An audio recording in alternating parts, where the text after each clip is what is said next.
Good morning, students. How are you? I hope all are fine, safe, and all are healthy. Students, welcome in our video.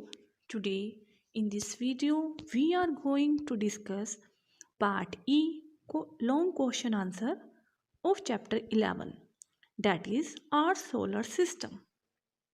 So, let's start. Answer the following questions. Your first question is, how is the sun useful to us? How is the sun useful to us? सन हमारे लिए useful कैसे है?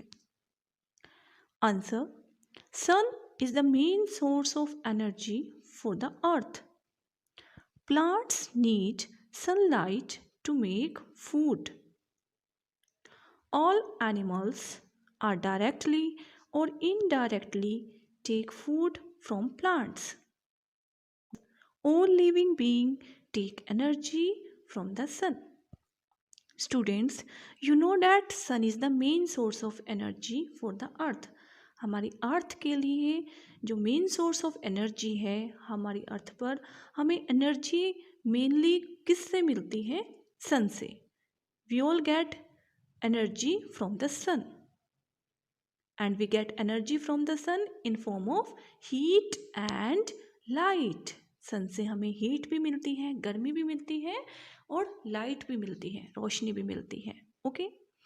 Plants need sunlight to make food.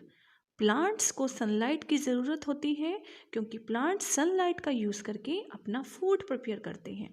All of you know that plants make their food by the process of photosynthesis using sunlight.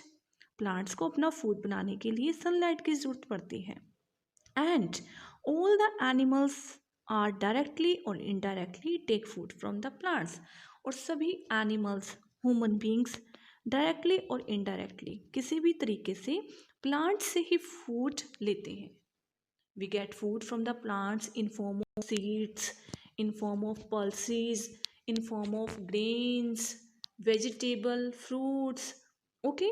We get food from the plants and all animals also get food from the plants. They eat directly the plants. जो animals हैं वो directly plants को eat भी करते हैं और fruits को भी eat करते हैं. It means all animals and all human beings all directly or indirectly take food from plants. Thus, all living beings take energy from the sun. So students, in this way सभी living beings सन से energy लेते हैं. That's why sun is useful to us. Clear? Your second question is, name the terrestrial planet. Why are they so called? Students, you have to tell the name of terrestrial planets. Terrestrial planets के name आपको बताने हैं and you have to also tell why they are so called. उन्हें terrestrial planets क्यों कहा जाता है? Answer, Mercury, Venus, Mars and Earth. Mercury, Venus, Mars and Earth are terrestrial planets. So students, these are the 4 terrestrial planets: Mercury, Venus, Mars, Earth.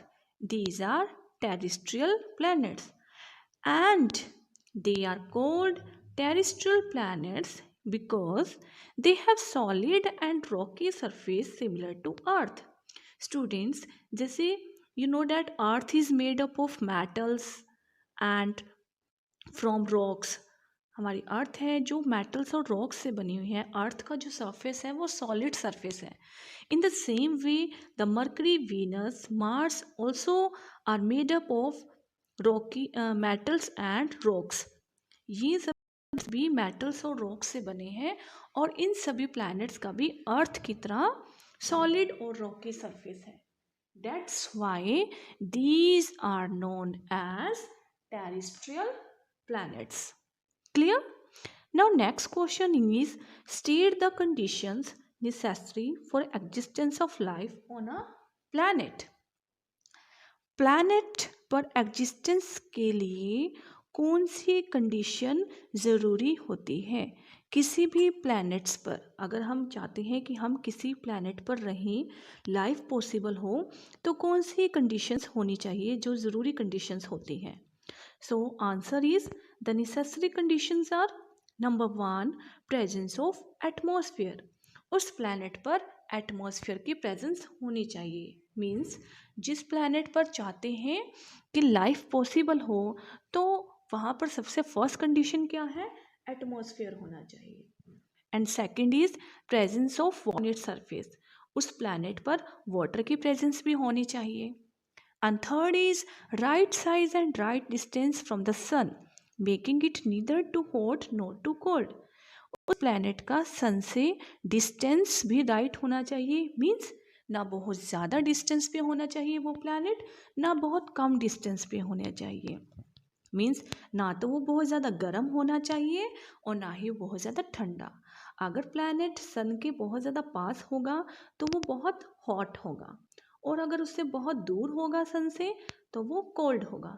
That's why उस planet का distance, जिस planet पर हम चाहते हैं कि लाइफ पॉसिबल हो, तो उसका डिस्टेंस सन से ना बहुत ज़्यादा दूर होना चाहिए ना बहुत ज़्यादा पास, एंड उसका साइज भी ठीक होना चाहिए, राइट होना चाहिए। So students, these are the three conditions, necessary conditions for existence of life on a planet: presence of atmosphere, presence of water, and right size and right distance from the sun, making it neither too hot nor too cold.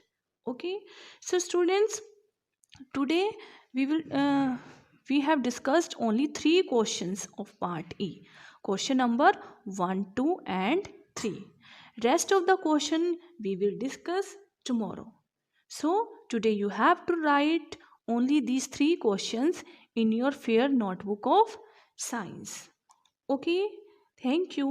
Have a nice day.